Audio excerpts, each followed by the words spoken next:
ഈ പച്ചക്കായ കൊണ്ട് സിമ്പിളായിട്ട് ഉപ്പേരി ഉണ്ടാക്കിയെടുക്കാം. പച്ചക്കായ തോലെല്ലാം കളഞ്ഞ് ചെറുതായിട്ടൊന്ന് അരിഞ്ഞെടുത്തിട്ടുണ്ട്. ഇത് ഒരു 10 മിനിറ്റ് വെള്ളത്തിലൊന്ന് കുതിർത്ത് വെച്ചതിന് ശേഷം ഒന്ന് കഴുകി പാനിലേക്ക് ഇട്ട് കൊടുത്തിട്ടുണ്ട്. ഇതിലേക്ക് മഞ്ഞൾപ്പൊടി, മുളക് പൊടി, ഉപ്പ് ചേർത്ത് കൊടുക്കാം. ഇതിലേക്ക് വേകാൻ ആവശ്യമുള്ള വെള്ളം കൂടി ചേർത്ത് കൊടുക്കാം. മുങ്ങിക്കിടക്കുന്നത്ര വെള്ളം ഒഴിക്കണ്ട, കുറച്ച് വെള്ളം ഒഴിച്ചെടുത്താൽ മതി, അധികം വേവൊന്നുമില്ല. ഇനി നമുക്ക് മൂടി വെച്ചൊന്ന് വേവിച്ചെടുക്കാം. ഇപ്പോൾ നമ്മുടെ പച്ചക്കായ വെന്ത് വന്നിട്ടുണ്ട്. നമുക്ക് താളിച്ചെടുക്കാം.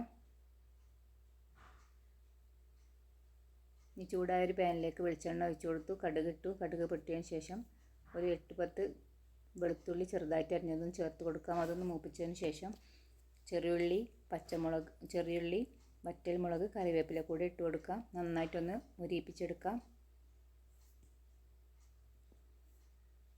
ഇപ്പോൾ ഇത് റെഡി ആയിട്ടുണ്ടെങ്കിൽ നമുക്കിത് പച്ചക്കായയിലേക്ക് ചേർത്ത് കൊടുക്കാം. ഇപ്പോൾ സിമ്പിളായിട്ടുള്ള പച്ചക്കായ ഉപ്പേരി റെഡി ആയിട്ടുണ്ട്. എല്ലാവരും ട്രൈ ചെയ്ത് നോക്കൂ. Please like, subscribe my channel. Thank you.